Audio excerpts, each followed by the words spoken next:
We have a unique nation, a republic, like no others. And so this must be unique. This will be our nation's capital.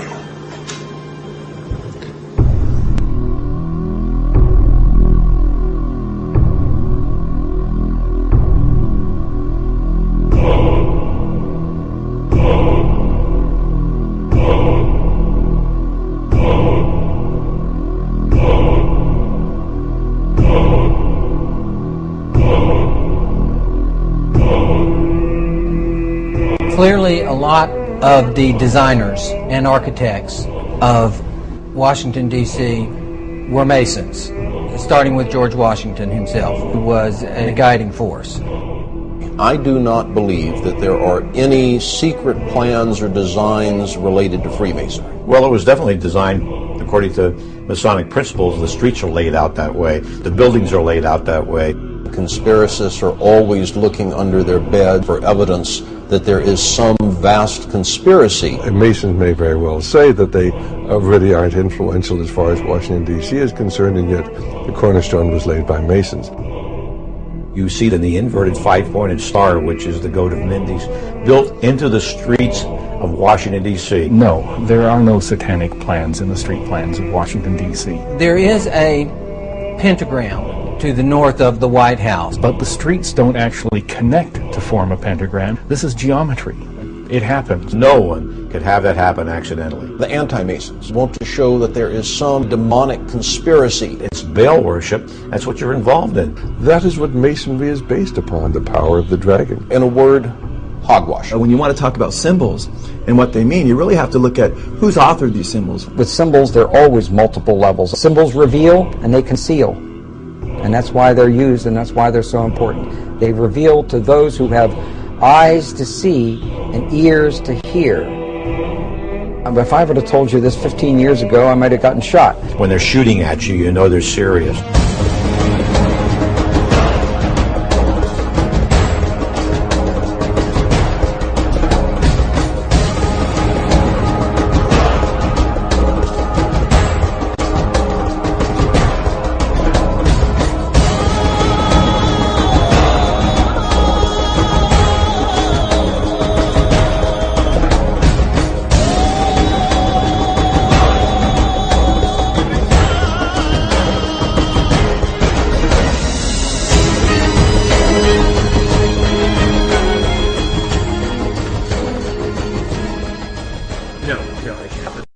President's house needs to turn 180 degrees. It's just 180 degrees? Absolutely. There's absolutely no way we can compromise. Throw the entire thing out. Happily. Dude, this area I beg your pardon. This is not going to work. This is not going to work. Absolutely. You're absolutely right. You have had enough. Thank you. From its beginning, the design for Washington, D.C. has been a source of conflict and heated debate. George Washington, Thomas Jefferson, a temperamental French architect, a famous African-American, and a mysterious surveyor would set in motion a project that would span the next 150 years, with no end of controversy in sight. But beyond debates at an internal level, the very layout of the city is continually under suspicion. Arcane symbols and mythological designs, both inside and outside government buildings, have caused many to wonder if the city somehow represents a hidden agenda.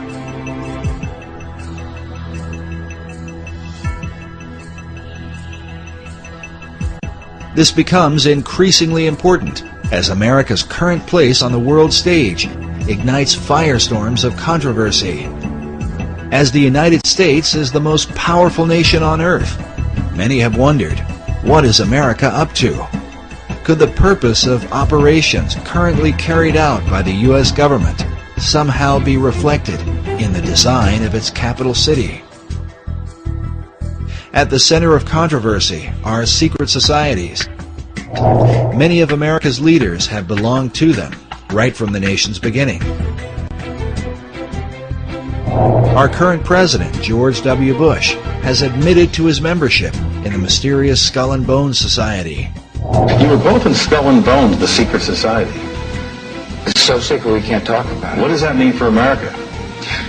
The conspiracy theorists are going to go on. I'm sure they are. I don't know. I haven't seen the web. Number 322? Skull and Bones has to be the most powerful, one of the darkest of all secret societies that exists on this planet. It is about greed and it is about power.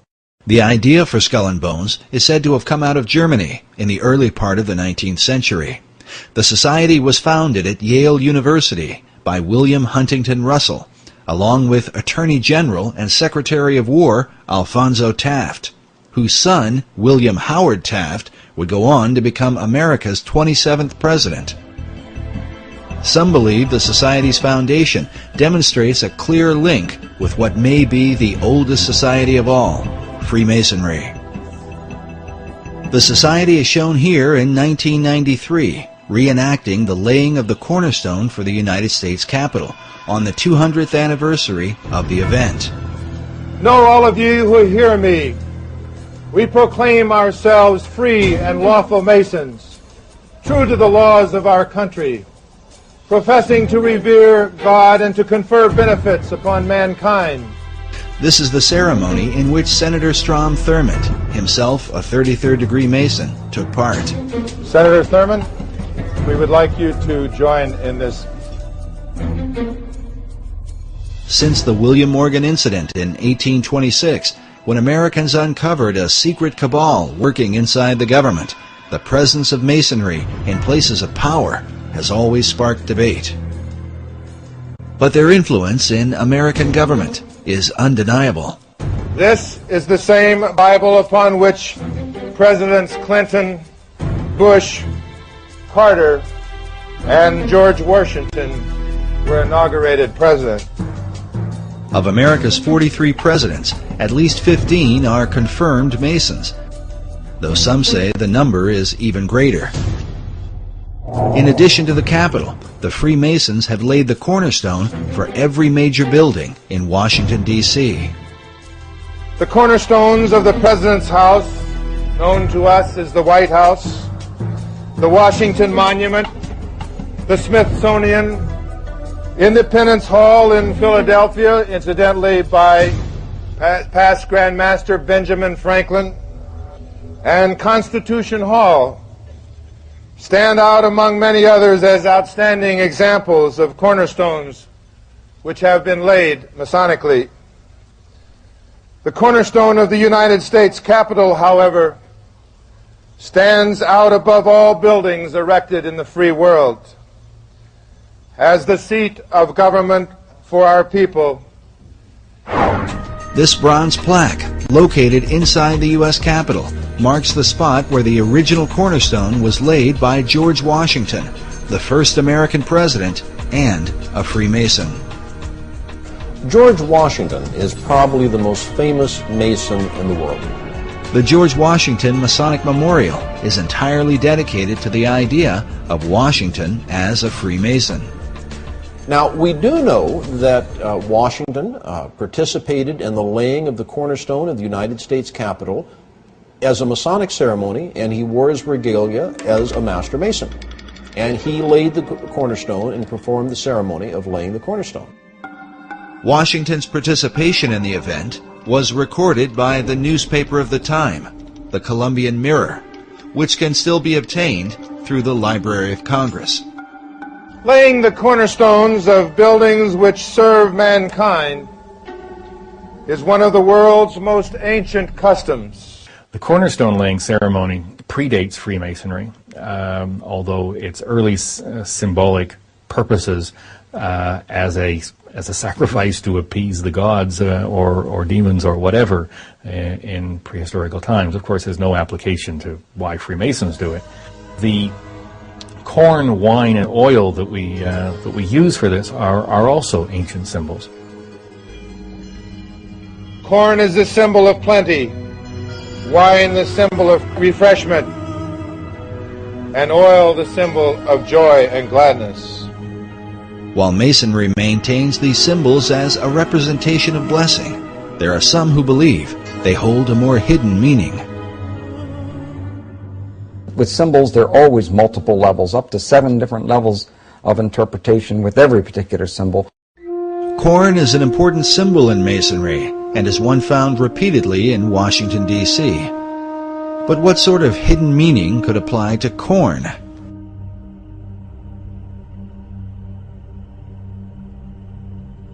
In Hebrew, the word for corn is Dagan, which became the name of a Babylonian god. Some believe the same god was adopted by the Phoenicians under the name Dagon. While Dagon was often worshipped as the fish god, he was also the god of corn. His son was known as Baal, who was often called the son of Dagan or the son of corn. Now, corn, of course, if we're talking about pre-New World times, would be any grain or wheat. To complicate matters further, in the Old Testament, we find the children of Israel offering corn and wine and oil to Yahweh, the God of the Bible. Yet at some point, God's anger was kindled against them for turning the sacrifice into idolatry. In the book of Hosea, God says of Israel, "She did not know that I gave her the corn and wine and oil, which they prepared for Baal." Notice again this Phoenician version of Baal, as a bearded man with strong features. Could Baal have been the model for the bearded male images that appear throughout Washington, D.C.?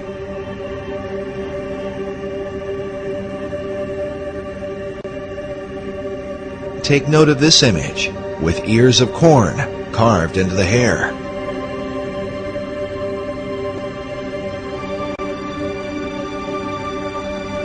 According to legend, Baal was once slain by the god of death and taken into the underworld. But at some point, he was resurrected, or as it is sometimes called, awakened.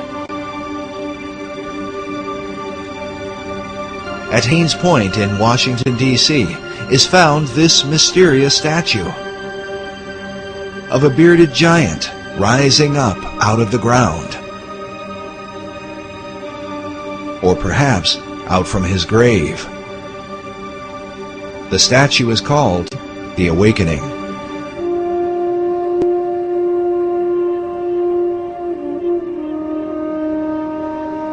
According to the Masonic Encyclopedia, another symbol for resurrection is the Egyptian obelisk, which is the shape of the Washington Monument.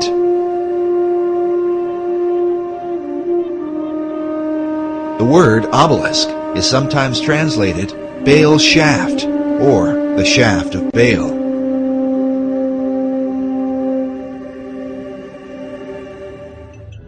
As a result, critics of Masonry argue that Baal, not Yahweh, is the real God to whom Masons perform their ceremony.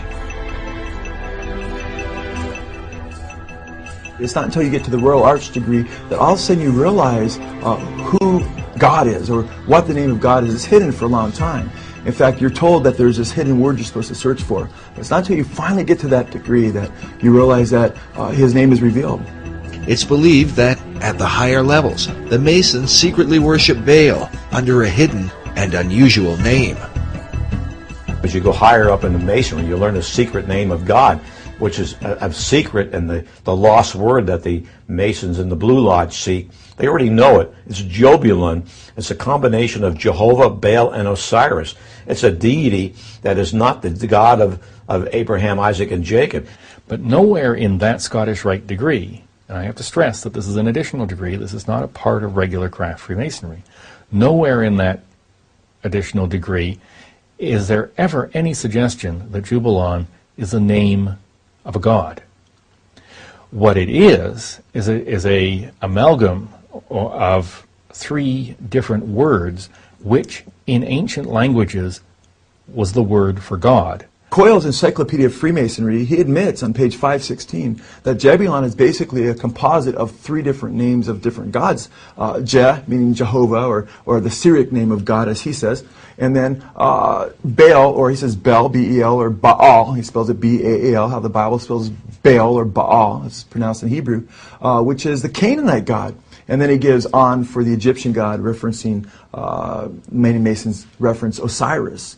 And it's interesting because when you look at what he's said there, he's admitting that the Masonic name for God includes Baal or Baal. It's not intended to represent a god.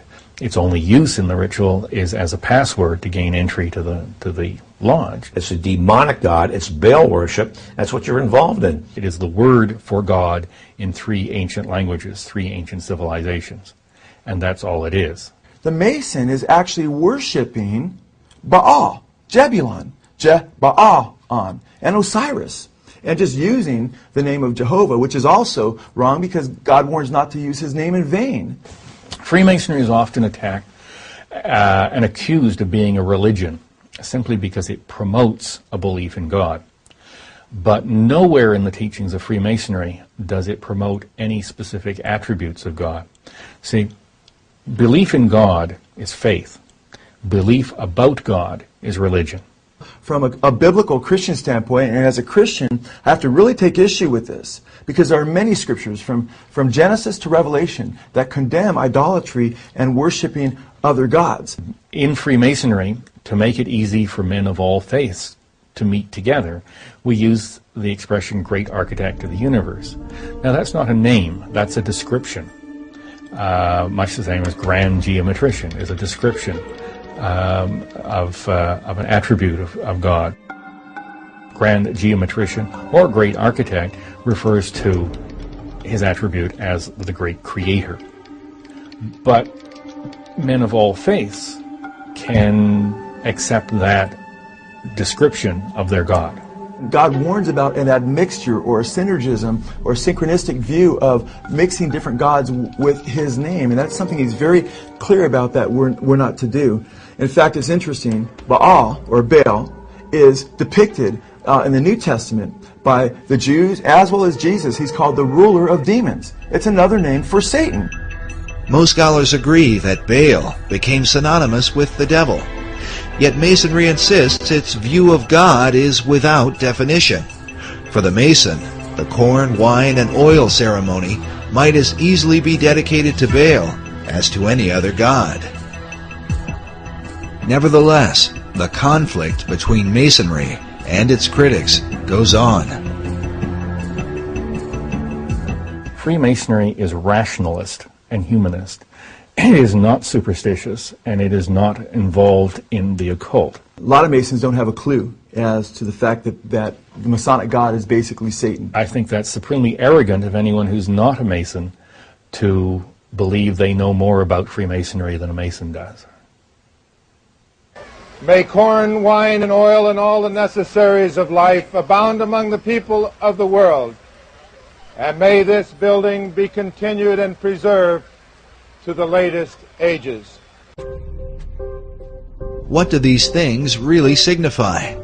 Could it be an occult ceremony representing some sort of demonic conspiracy, as some suggest? Or is it merely a harmless practice to honor an ancient tradition? To investigate these things, we first review the beliefs of the secret societies that came to America. It is clear that the arcane symbolism in Washington, D.C. begins with them.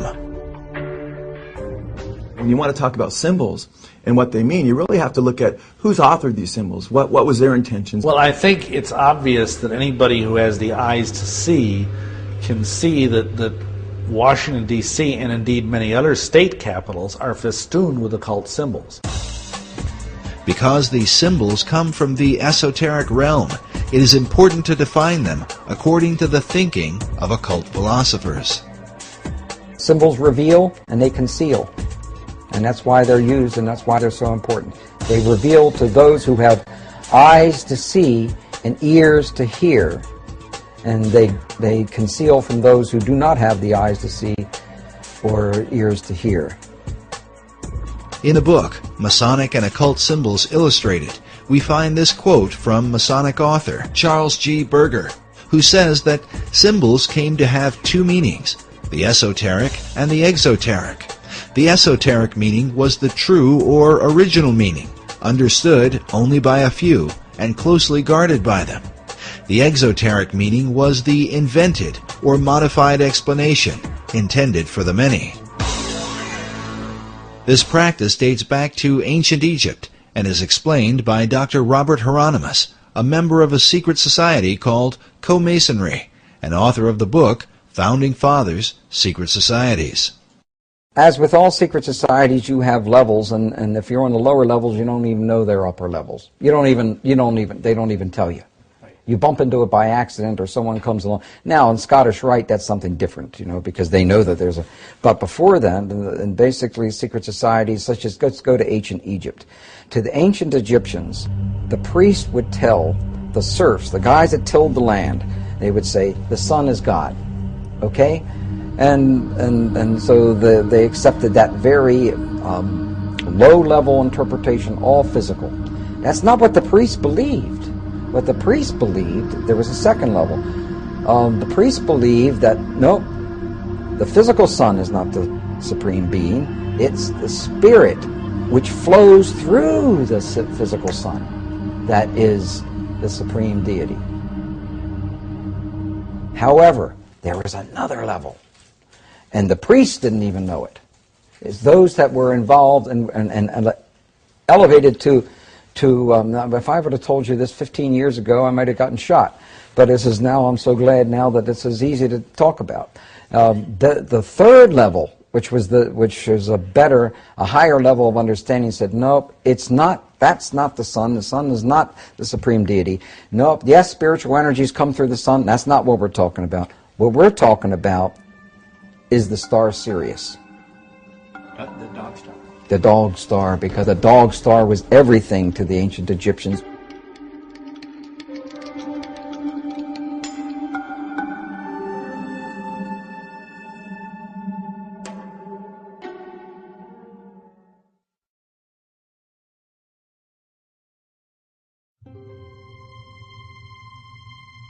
Sirius is said to have been the most important star in the ancient world.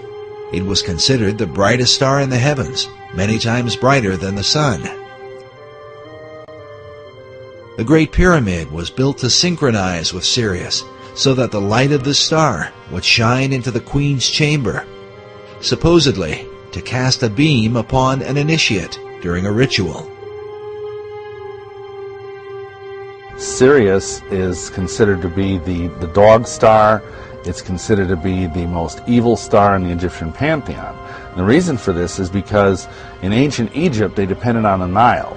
And during the time when Sirius is in its ascendancy, which is in late July and early August, was the time of drought. It was a time when the Nile was at its most weak in terms of being able to be used for crops. And so the Egyptians thought this was a time of blasted blight, drought, and evil. It seems strange, then, that Sirius should be related to the founding of America. According to Masonic author David Oveson, the Declaration of Independence was signed when the sun was in alignment with Sirius in July of 1776. It is, however, appropriate that Sirius should be related to the most Egyptian-styled icon in America's capital city, the Washington Monument. Oveson writes that in 1848, when the cornerstone of the Washington Monument was laid, the sun would have passed over Sirius.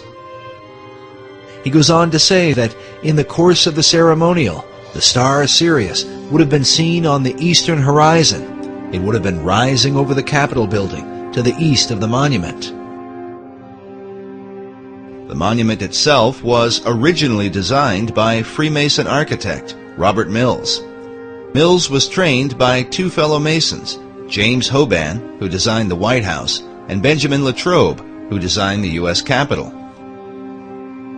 Mills' original design seemed to combine the whole pantheon of pagan mysteries, an Egyptian-style obelisk surrounded by a Roman colonnade with Greco-Roman-looking statues all around it.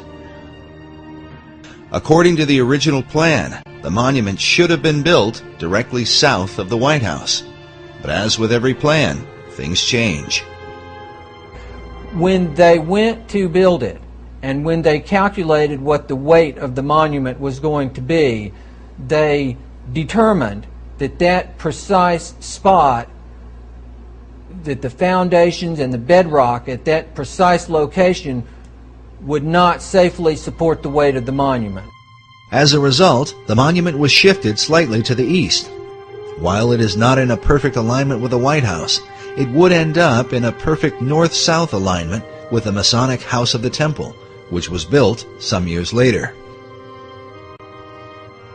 The construction for the Washington Monument began on July 4, 1848, with the laying of the monument's cornerstone by Freemasonic President James K. Polk. The project itself would take over 30 years to complete, during which time funding for the project would be scarce, the American Civil War would take place, and many ideas about the monument would develop. When the aluminum capstone was finally set on December 6, 1884, the end result would be a much simpler and more Egyptian figure than was first envisioned. The shift in design was the influence of George Perkins Marsh, the man considered the father of the modern environmentalist movement. In 1876, Marsh was the U.S. minister to Italy. While there, he spent years studying the many obelisks which had been brought from Egypt. It was he who realized that the height of a traditional Egyptian obelisk was approximately 10 times the base, causing the plan for the Washington Monument to be reduced from 600 feet to 555 feet. As for the colonnade and statues planned by Mills, Marsh wrote, "Throw out all the gingerbread of the Mills design and keep only the obelisk." While a true obelisk is fashioned from a single block of stone, the Washington Monument is made up of many stones. The hope of the Washington Monument Society was that the structure would reflect the idea of, out of many, one.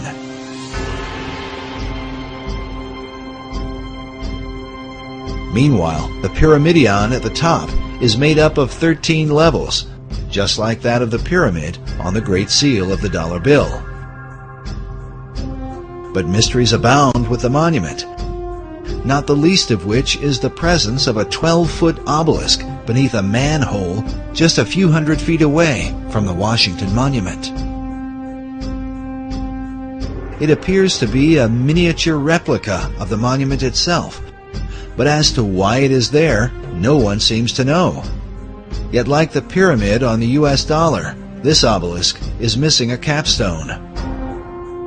Meanwhile, Masonic author David Oveson is convinced that the Freemasons who signed the Declaration of Independence on July 4th and who laid the cornerstone for the Washington Monument on that same date would have been familiar with the rising of the Egyptian dog star Sirius, as it is an important symbol in Freemasonry.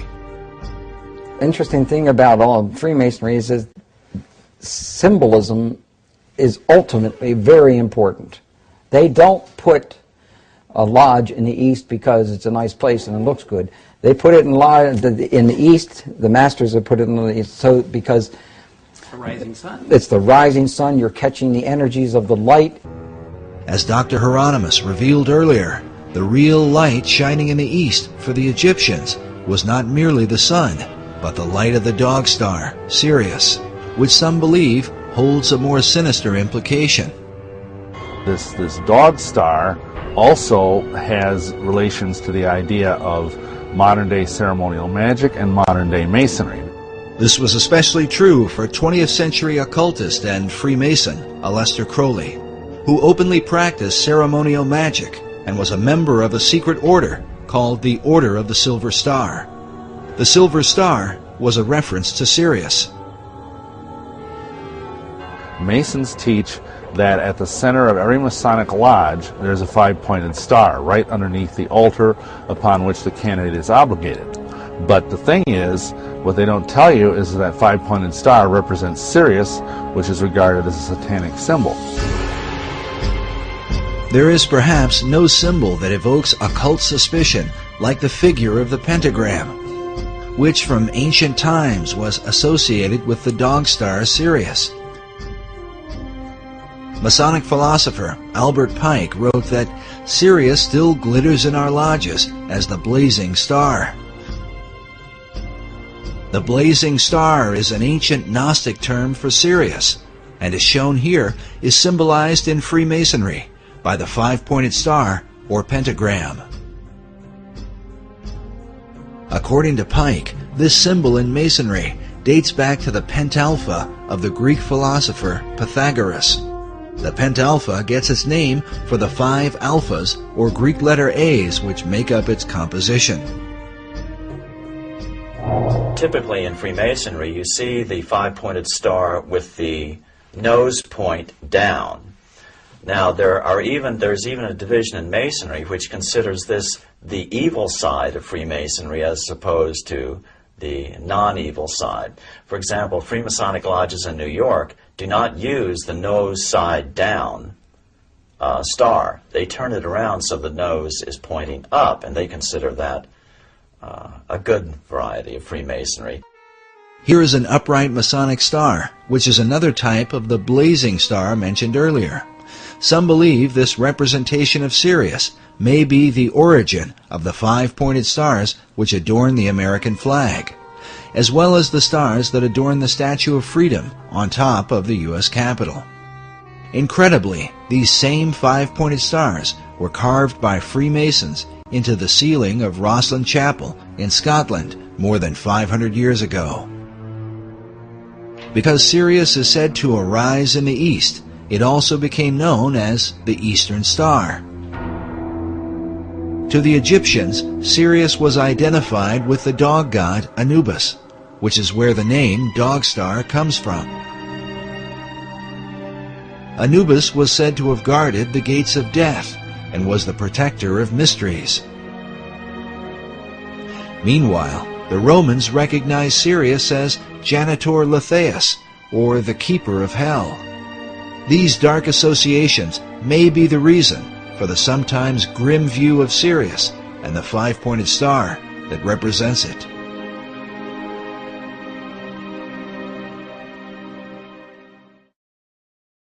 But Sirius was also associated with the Egyptian goddess Isis, and here, as we connect the dots, a more complete picture begins to emerge.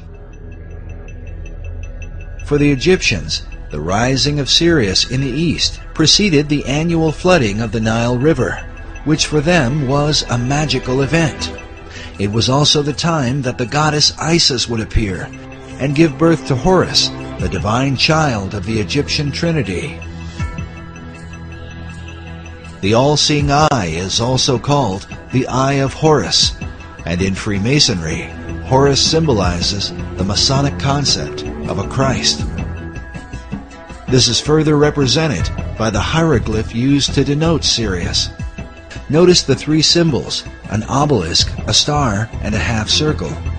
According to Egyptologists, the half circle is used to denote what is called the benben, or the capstone used atop the pyramids. Throughout all history, it has been said that the capstone to the Great Pyramid of Egypt has been missing, which is why the all-seeing eye of Horus floats in its place above the pyramid on the back of the dollar bill.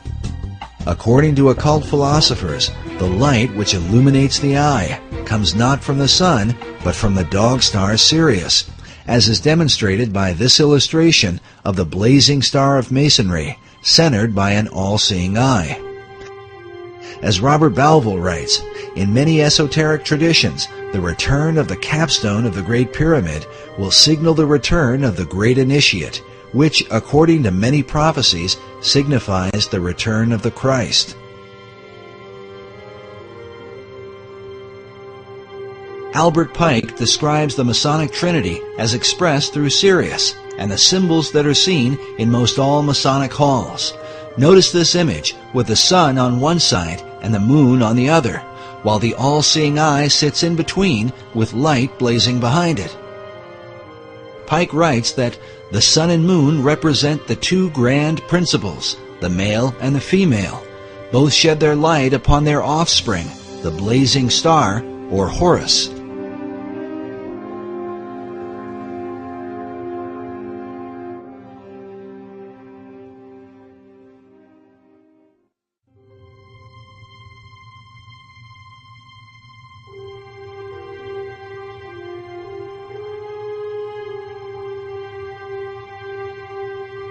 These philosophies have been known and practiced by secret societies for many centuries.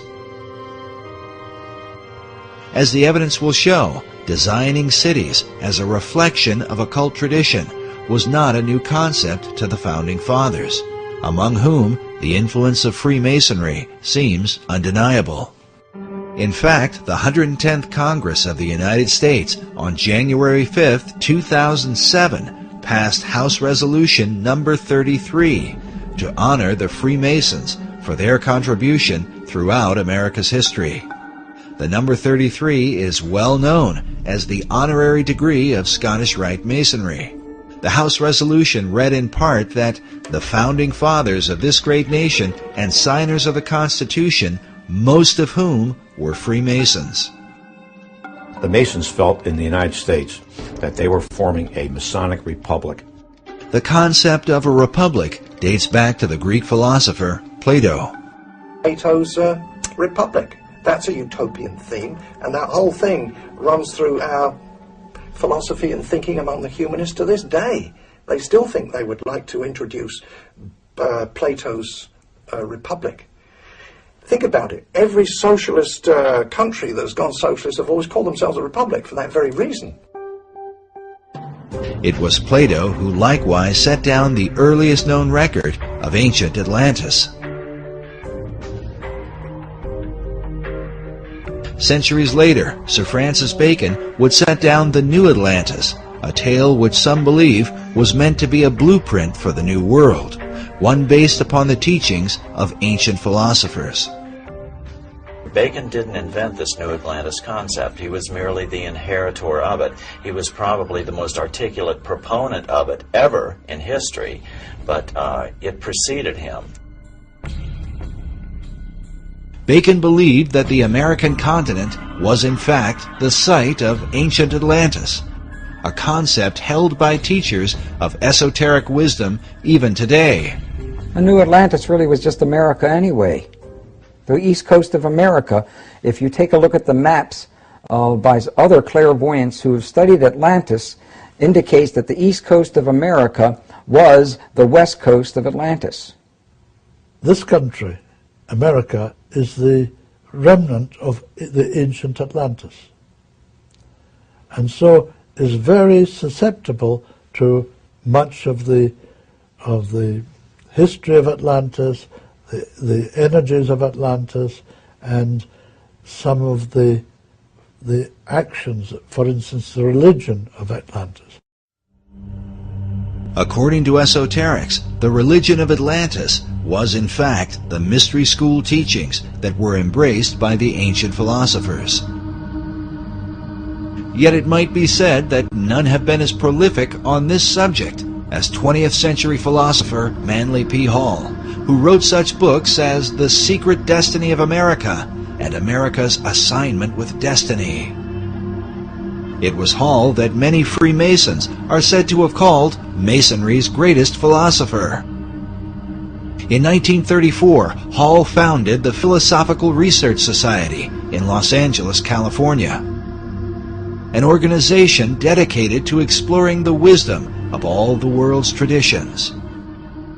It began in 1934, and I think in this building, the library itself was finished in 1936.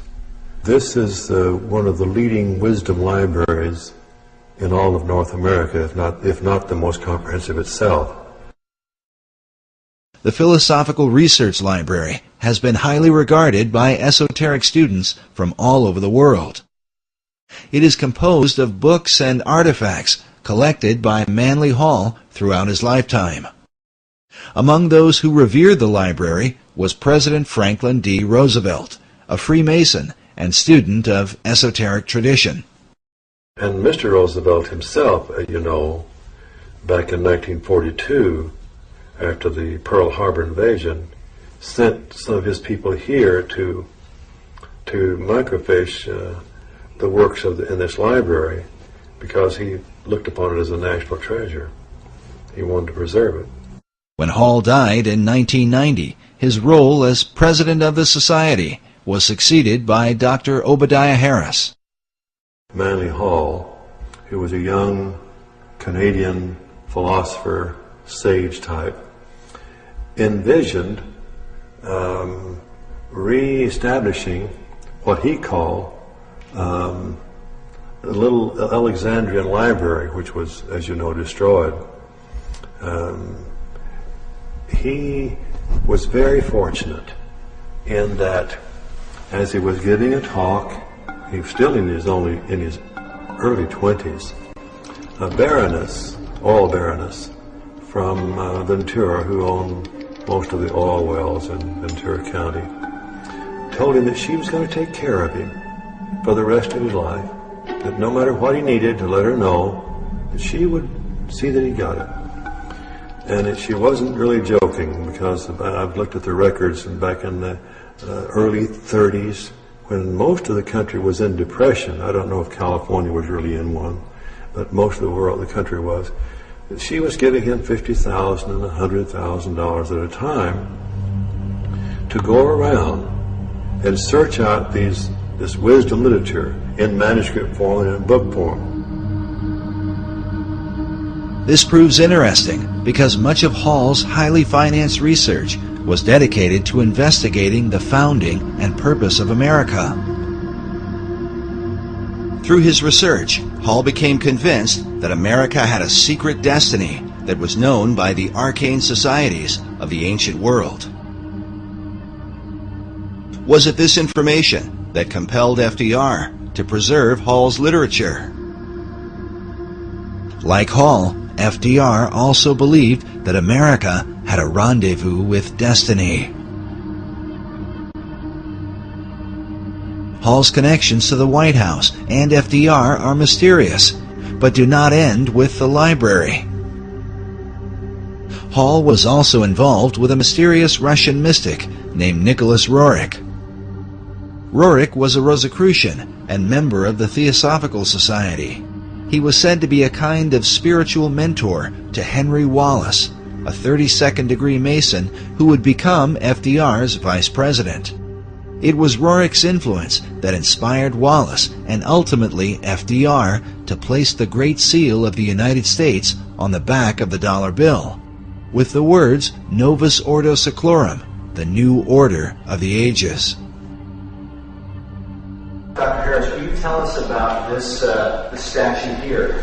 Oh well, this would be a very favorite thing to Manny Hall. This is Nicholas Roerich. Today, a statuette of Nicholas Roerich can be found at the PRS Library. Well, actually, he lived even in the 20th century until. What impact could the beliefs of men like Roerich and Manly P. Hall have had on the highest levels of America's government? They jumped a few decades from the New Deal, because the Novus Ordo Seclorum can be translated to the New Deal in English as easily and readily as to the New Order or the New World Order. I truly believe FDR believed he was creating a New World Order out of the Depression, and that he had with him and had, encircled himself by people who would facilitate that dream. These visions of New World Order or New World, the world of democracy, that's a part of the very soul that gave birth to this country. As the United States was born, the design for its capital city would begin under the leadership of President George Washington, who was himself a master mason. 150 years later, the fulfillment of its major construction, with such buildings as the Jefferson Memorial, the National Archives, and the Pentagon, would be completed under the leadership of another Masonic president, Franklin Delano Roosevelt. But was the city erected to represent the country's concept of liberty, or to reflect an ancient belief in America's destiny? According to Hall, Freemasonry plays a pivotal role in bringing forth this ancient plan. Manly P. Hall was a Freemason, wasn't he? Right, he was a 33rd degree Mason. He was really important as far as trying to figure out what the goals of Freemasonry are in this age.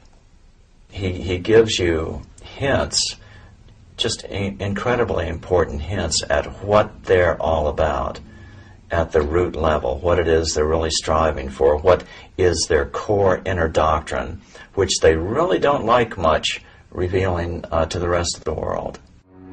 According to Hall, one of the chief secrets of Masonry, handed down through the centuries, was the concept of democracy, which was said to be a threat to the kings and monarchs of the ancient world, who ruled by divine right.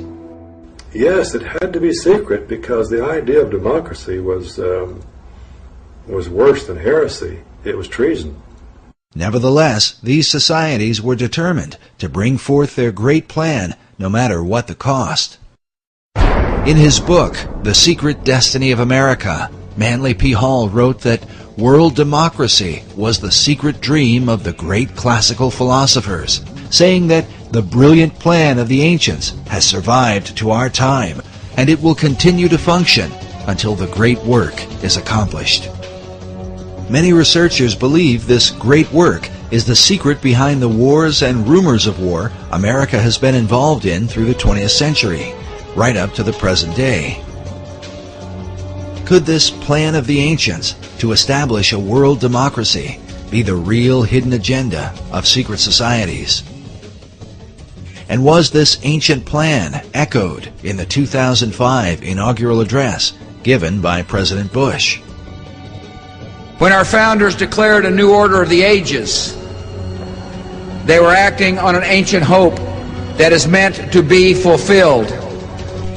The occult is working at the highest levels of our society, using the military and financial power of the United States to bring about this one world state. And the President has spoken openly about it, how the purpose of the United States is to bring democracy to the nations of the world.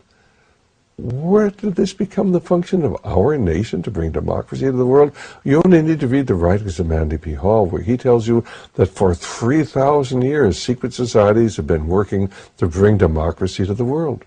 You read President Bush's speech, before the Association on Democracy, the National Association on Democracy. He tells you for 2,500 years, people have been working to bring democracy to the world. Yet the ancient philosophers recognized that a true democracy could only be achieved by a society of perfected men. The perfected men would be comfortable in a true democracy. And probably a true democracy cannot emerge until there's enough of such human beings in the world that can take over the government of man. It will be that kind of leadership. It'll be like Plato's vision of the philosopher king, the man who has wisdom and the man who has power. Democracy has the occult promise of a fair world to live in.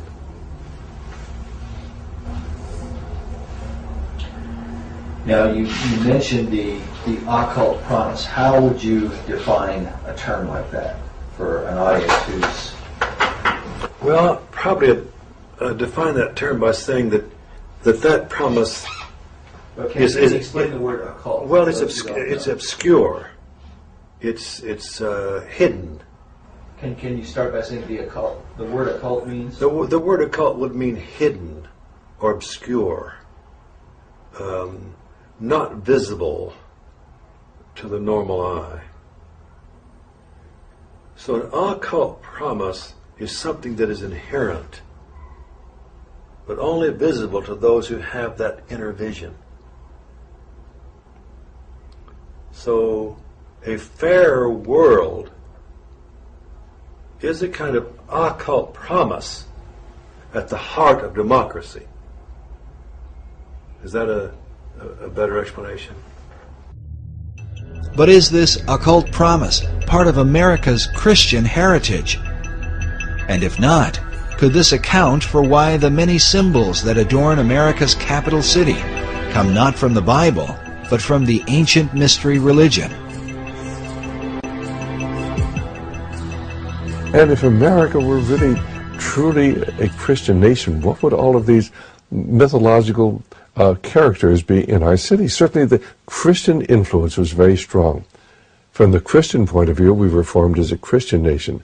But from the occultist point of view, and those associated with astrology and the ancient mystery religions, America was, of course, and Washington, D.C. was to represent their position. So you've had the two forces, in America ever since its formation. While it seems that most of America's leaders have upheld Christian ideals, their reason for doing so is often questioned. If they were Christians, why would they erect monuments to pagan gods and goddesses? And if they were pagans, why confess to Christian ideals? Manly Hall suggests the reason may have been one of self-preservation.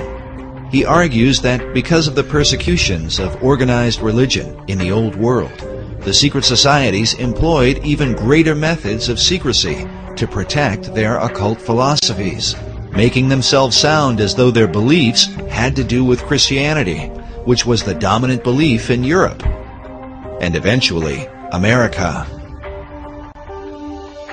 He says the pagan intellectuals reclothed their original ideas in a garment of Christian phraseology, but bestowed the keys of the symbolism only upon those duly initiated and bound to secrecy. It is for this reason that all secret societies have an initiation process whereby members are bound by blood oaths not to reveal the secrets of the order. A chief factor that contributes to confusion about the beliefs of America's founders is the presence of Rosicrucianism. The Rosicrucians are a mystical, arcane society that played a major role in the development of Freemasonry. The rose and cross, which symbolize the society, are also the source of its confusion. The rose is the symbol of secrecy and represents the pagan mystery religions, while the cross symbolizes Christianity. Rosicrucianism is when the two are combined. The Rosicrucians can write and speak about Jesus Christ, the cross, prayer, and the Bible. But with these things they combine elements of magic and the mystical philosophies of the ancient world.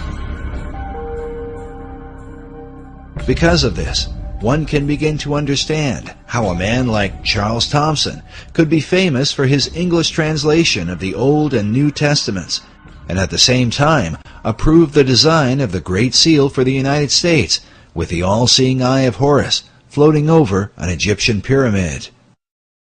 Thomson was closely associated with a man named Peter Miller, a well-known 18th century Rosicrucian, and the leader of the Ephrata community in Ephrata, Pennsylvania. The Ephrata cloister is believed to have been the first esoteric settlement in the New World, with connections to some of the founding fathers, such as Benjamin Franklin and George Washington. The early Ephrata movement clearly held mystical beliefs, even driving stakes into doorways to ward off evil spirits. We now know for certain that they were Rosicrucians. It was Washington was close to these individuals, as well as Franklin and Washington and Jefferson. Benjamin Franklin even enlisted the aid of Peter Miller to translate the Declaration of Independence into a number of European languages and to inform the world of America's independence. The printing for these translations was done at the Ephrata cloister. Peter Miller would have been further connected to many of the founding fathers through the American Philosophical Society, founded originally by Benjamin Franklin in 1743. The Society's members included such prominent figures as Thomas Paine, Alexander Hamilton, Thomas Jefferson, the Marquis de Lafayette, George Washington, Charles Thomson, and of course, Peter Miller. Later members would also include such names as Charles Darwin and Thomas Edison. Franklin Society is thought to be directly related to the earlier concepts set forth by Sir Francis Bacon. According to Michael Howard in his book, The Occult Conspiracy, Franklin's American Philosophical Society was operated in the same tradition as the Royal Society in England, which was based on Sir Francis Bacon's Rosicrucian concept of the Invisible College. In the history of the Royal Society, they refer to the beginnings of the Royal Society came from a group of people who called themselves the Invisible College. The Royal Society was brought in after Bacon's day. In fact, Bacon had been dead, I think, about 50 or 60 years, and the Royal Society was then brought in. How it happened, I believe, was, well, in fact, it's documented so solidly that you can buy, there's a book written by Thomas Sprat, who was the first president of the Royal Society, so this goes back to the early 1700s, and he wrote a history on it. And he acknowledged there that Francis Bacon was the originator of the idea.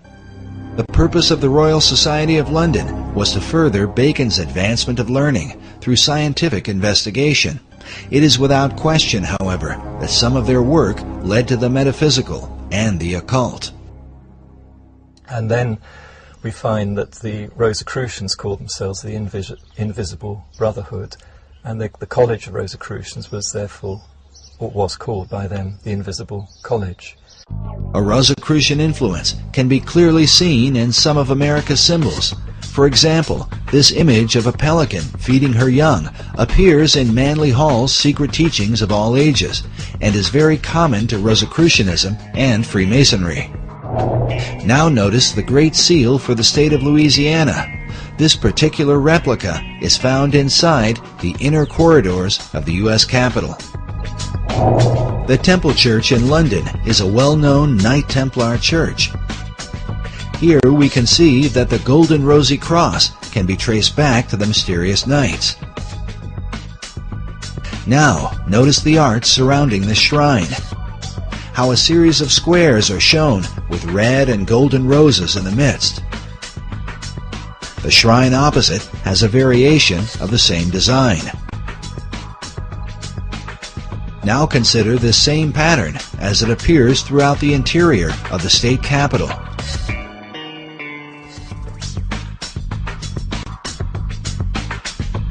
Inside the old Supreme Court room, and in various forms throughout the Library of Congress.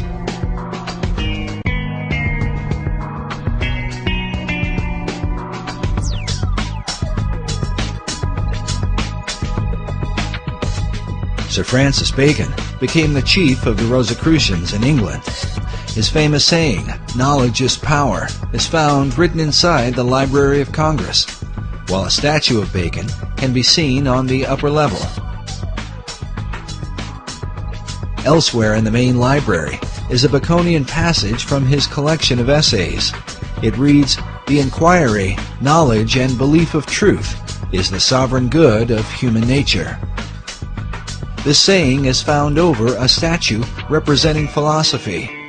Could this be an indication that Baconian philosophy governs the New World concept? Bacon took his inspiration from the goddess Pallas Athena, known for her helmet of invisibility. Pallas Athena images also turn up throughout Washington, D.C.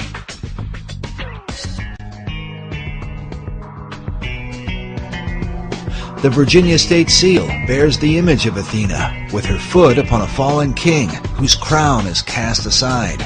The word Sic Semper Tyrannis, thus always to tyrants, written beneath. To the Romans, Athena was called Minerva. This painting of Minerva can be found in the Great Hall of the Library of Congress. At 15.5 feet high, it is the most imposing image in the room. Notice she holds a spear that comes like a ray of light from the sun, with a traditional helmet of Athena at her feet. This particular work was done by 19th century artist Elihu Vedder.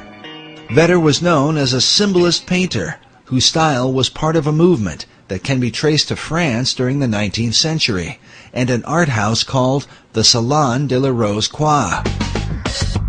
Yes, they were a group of Rosicrucian artists, known for promoting symbolic and often bizarre imagery. Some of which, like the image of this satyr, seems to be repeated inside the Library of Congress.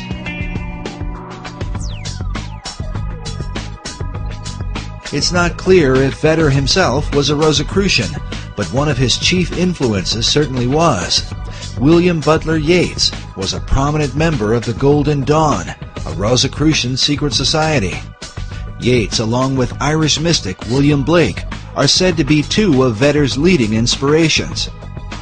Vedder's own occult themes are filled with haunting, esoteric imagery, like this work, which is called The Cup of Death. In addition to Minerva, Vedder was commissioned to do a series of paintings illustrating government, which can be found at the east end of the Great Hall in the Library of Congress. Now let's look again at this image from the Salon de la Rose-Croix. It pictures Leonardo da Vinci on the right, dressed like Joseph of Arimathea, whom occultists believe was the original cupbearer for the Holy Grail. Beside him is Dante Alighieri, dressed as a Knight Templar. By now, most people are familiar with Da Vinci's arcane background thanks to Dan Brown's Da Vinci Code. Most are also familiar with Dante's Inferno, representing the many circles of hell. But according to Michael Howard, Dante was no ordinary writer. He was in fact a Rosicrucian Grand Master who wove Rosicrucian philosophies into his writings. Masonic philosopher Albert Pike wrote that it was Dante who first publicly expounded the symbol of the Rose Cross. Something partly seen in William Blake's sketch of Dante's Paradise, with a cross in the center. But now look at this drawing done by famed artist Gustave Doré. The title of Doré's illustration is, quote, "The Saintly Throng in the Form of a Rose." This statue of Dante, holding a copy of his Divine Comedy, is found in Meridian Hill Park in Washington, D.C. This is the same park that is said to have marked the sacred 77th meridian upon which Washington, D.C. was built.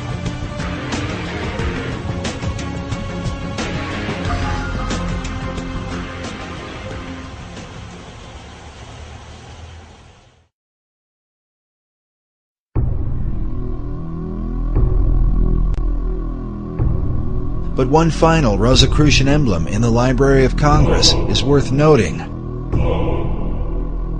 High up in the ceiling, in between two faunish-looking figures with serpents for legs, is what appears to be a traditional crucifixion. But behind the Christ-like figure on the cross is a black, double-headed phoenix. The words in Latin that encircle the image come from Psalm 17:8, a psalm that is often employed in Rosicrucian writings. It reads, "Under the shadow of thy wings, protect us." The question is, whose wings are providing the protection?